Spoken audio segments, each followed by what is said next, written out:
अध्याय 7। मूसलाधार बारिश हुई और हवा पिंजरों से होकर गुजरी, जिससे असुरक्षित कैदियों पर सुई की तरह वार करने लगी। समुद्र में लहरें उठीं और साइगोन भारी रूप से लुढ़का और हिल गया। बिजली की चमक ने जहाज को कुछ पल के लिए रोशन कर दिया और बाद में होने वाली गड़गड़ाहट की घोषणा की, जिसने कुछ पल के लिए भयभीत जानवरों की दहाड़, गुर्राहट और तुरही की आवाज को दबा दिया। टार्ज़न अपने पिंजरे में सीधा खड़ा था और बारिश, गरज और बिजली की चमक का आनंद ले रहा था। प्रत्येक ज्वलंत चमक से आसपास के पिंजरों में रहने वाले लोग दिखाई दे रहे थे, और उनमें से एक के दौरान उसने देखा कि अंग्रेज ने अपनी पत्नी के कंधों पर अपना कोट डाल रखा था और अपने शरीर से उसके शरीर को तूफान से बचाने की कोशिश कर रहा था। अंग्रेज लड़की सीधी खड़ी थी, जैसा कि टार्ज़न ने किया। ऐसा लग रहा था कि वह तत्वों के साथ इस लड़ाई का आनंद ले रहा था। ये तब था जब वानर आदमी ने फैसला किया कि उसे ये दोनों पसंद हैं। टार्ज़न इंतजार कर रहा था। वह रात में निरीक्षण करने के लिए लश्कर का इंतजार कर रहा था, लेकिन उस रात लश्कर नहीं आया। जंगल का राजा उस धैर्य के साथ इंतजार कर सकता था जो उसने उन जंगली जानवरों से सीखा था जिनके बीच वह पला बड़ा था। किसी रात लश्कर वापस आ जाएगा। तूफान का प्रकोप बढ़ता जा रहा था। साइगोन अब उसके आगे दौड़ रहा था और उसके पीछे समुद्र की लहरें हमेशा उसके पिछले हिस्से को तोड़ने की धमकी दे रही थीं। हवा गले में दर्द के साथ चीख रही थी और अपने पिंजरों में बंद दुखी कैदियों को पानी में डुबोने के लिए बारिश के साथ मिलकर थूक फेंक रही थी। जेनेट लियोन लेट गई और सोने की कोशिश करने लगी। अंग्रेज लड़की अपने पिंजरे के संकीर्ण घेरे में आगे पीछे घूम रही थी। टार्ज़न उसे देख रहा था। वह जानता था कि वह किस तरह की लड़की है। वह खुले में घूमने वाली लड़की है। उसके चलने की आज़ादी से यह पता चलता था। वह जो भी काम करेगी उसमें वह कुशल होगी और वह बिना शिकायत के मुश्किलों को झेल सकती है। टार्ज़न को इस बात का यकीन था, क्योंकि वह उसे साइगोन पर लाए जाने के बाद से ही देख रहा था, उसे बोलते हुए सुना था और उसने देखा था कि वह अपरिहार्य को उसी भावना से स्वीकार करती है जो उसके अपने जैसी है। उसने कल्पना की थी कि वह धैर्यपूर्वक तब तक प्रतीक्षा करेगी जब तक उसका अवसर नहीं आ जाता और फिर वह साहस और बुद्धिमत्ता से काम करेगी। अब जब वह उसे देख रहा था, बारिश, हवा और जहाज के हिलने डुलने को सामान्य बात समझ रहा था, तो वह अपने पिंजरे के उस तरफ रुक गई जो उसके पिंजरे से सटा हुआ था और उसे देखने लगी। क्या आपको कैप्टन पसंद आया? उसने त्वरित मुस्कान के साथ पूछा। वह थोड़ा ज्यादा नमकीन था, टार्ज़न ने उत्तर दिया।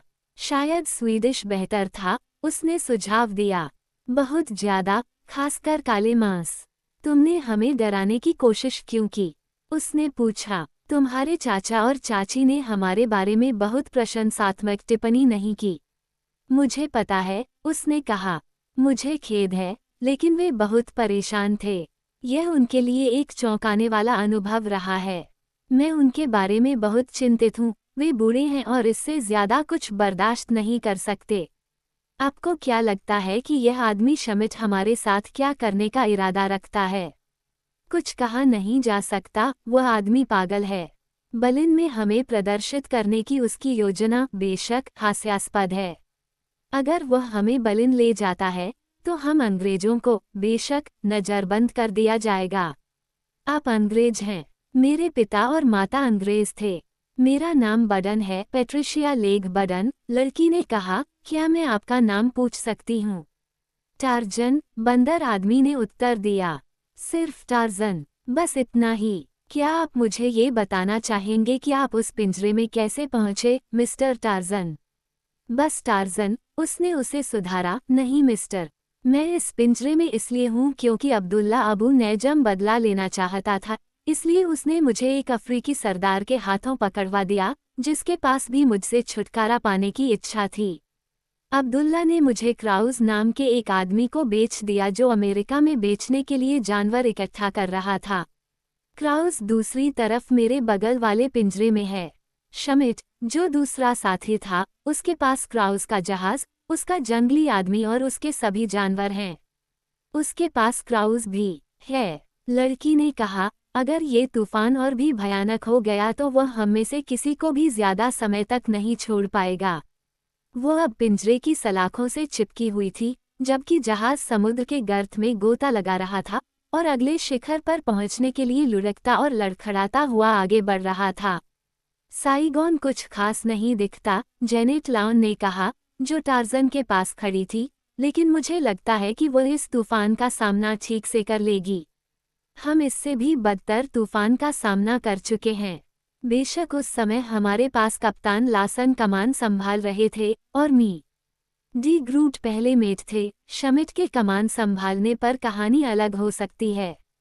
जहाज अचानक समुद्र की ओर मुड़ गया और गर्त में फिसल गया, जिससे उसकी बीम के सिरे झुक गए। बिजली की चमक से पता चला कि कर्नल और उनकी पत्नी अपने पिंजरे की सलाखों से जोर से टकरा रहे हैं, जिससे एक डरावनी चीख निकली। बेचारी आंटी पेनेलोप, अंग्रेज लड़की चिल्लाई, वह अब और नहीं सह सकती। वह पिंजरे के किनारे से होते हुए अपनी आंटी के पास पहुंची। क्या आपको चोट लगी है, आंटी? उसने पूछा। मेरे शरीर की हर हड्डी टूट गई है, श्रीमती लेह ने कहा। मैंने कभी भी उस मूर्खतापूर्ण अभियान को मंजूरी नहीं दी।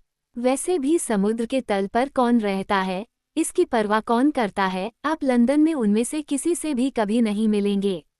अब हम नॉइड को खो चुके हैं और सौदे में अपनी जान भी गंवाने वाले हैं। मुझे उम्मीद है कि आपके चाचा संतुष्ट होंगे। पेट्रिसिया ने राहत की सांस ली, क्योंकि अब उसे पता था कि उसकी चाची ठीक है। कर्नल ने एक विवेकपूर्ण चुप्पी बनाए रखी। 25 साल के अनुभव ने उसे सिखाया था कि कब चुप रहना है। लंबी रात बीत गई, लेकिन तूफान का प्रकोप कम नहीं हुआ। साइगोन अभी भी उसके आगे दौड़ रहा था, लगभग 5 नॉट की गति से धीमा होकर उसे अपने चौथाई हिस्से पर ले जा रहा था।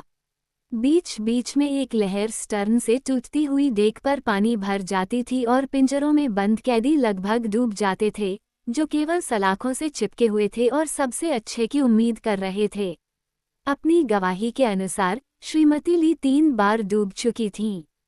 इसके बाद विलियम, उन्होंने कहा, आपको टाइम्स, नेपोलियन के अभियान और गिब्बन के रोम से चिपके रहना चाहिए। जैसे ही आप कुछ और पढ़ते हैं, आप पूरी तरह से पागल हो जाते हैं। अगर आपने उस बीबे व्यक्ति द्वारा लिखी गई आर्केटुरस एडवेंचर नहीं पढ़ी होती, तो हम निस्संदेह इस समय इंग्लैंड में घर पर सुरक्षित होते। सिर्फ इसलिए कि उसने बिजली की रोशनी से लैस बहुत सारे भयानक जीवों को पकड़ा था, आपको बाहर आकर इसे आजमाना पड़ा। मैं इसे बिल्कुल भी नहीं समझ सकती, विलियम। चाचा पर ज्यादा सख्त मत बनो, पेट्रिसिया ने कहा। हो सकता है कि उन्हें गर्म और ठंडे बहते पानी वाली कोई जगह मिल जाए और वे मशहूर हो जाएं। हंफ, श्रीमती लेह ने कहा। उस दिन कोई भी पिंजरों के पास नहीं गया और न ही बंदियों के लिए भोजन लाया गया और न ही पानी। डेक के नीचे के जानवरों का भी यही हाल था और उनकी शिकायतें तूफान की चीखों से कहीं ज्यादा थीं। तीसरे दिन दोपहर तक 2 चीनी नाविक भोजन लेकर नहीं आए और इस समय तक बंदी इतने भूखे हो चुके थे कि उन्होंने उसे बेतहाशा खा लिया, इस तथ्य के बावजूद कि वह जहाज के बिस्कुट का एक ठंडा और गीला टुकड़ा था। श्रीमती लेह पूरी तरह से चुप हो गई थीं और उनकी भतीजी और उनके पति दोनों चिंतित थे, क्योंकि वे जानते थे कि जब पेनेलोप ले शिकायत करने में विफल रही तो उसके साथ कुछ गलत जरूर हुआ होगा। उस रात करीब 9 बजे अचानक हवा थम गई। उसके बाद जो शांति आई वह अशुभ थी। जेनेट लॉन ने कहा, हम इसके केंद्र में पहुंच गए हैं। टार्जन ने कहा, जल्द ही यह फिर से खराब हो जाएगा। मूर्ख को इसमें से बाहर भागना चाहिए था, इसमें नहीं जाना चाहिए था, जेनेट ने कहा।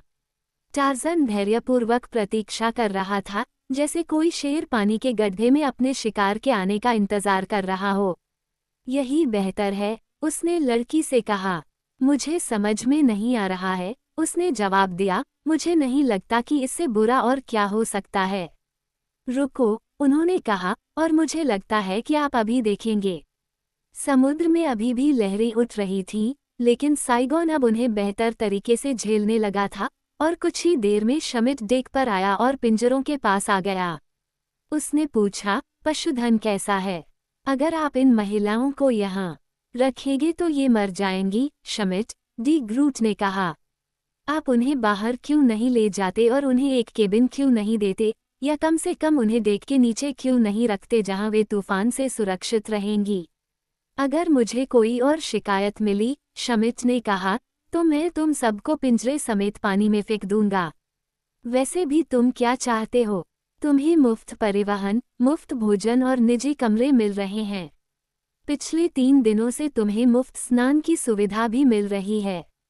लेकिन यार, अगर मेरी पत्नी ज्यादा देर तक खुली रही तो वह मर जाएगी, कर्नल ले ने कहा। उसे मरने दो, शमिट ने कहा, मुझे जंगली आदमी और अन्य जानवरों के लिए कुछ ताज़ा मांस चाहिए। इस तरह की विदाई की विनम्रता के साथ शमिट पुल पर लौट आया। मिसेज ले रो रही थी और कर्नल बेशर्मी से गालियां दे रहा था। टार्ज़न इंतजार कर रहा था और जल्द ही वह हो गया जिसका वह इंतजार कर रहा था। अशोक, लश्कर, अपना विलंबित निरीक्षण करने आ रहा था। अंग्रेज साहबों और उनकी महिलाओं का रखवाला होने के महत्व को महसूस करते हुए वह थोड़ा घमंड से पेश आया।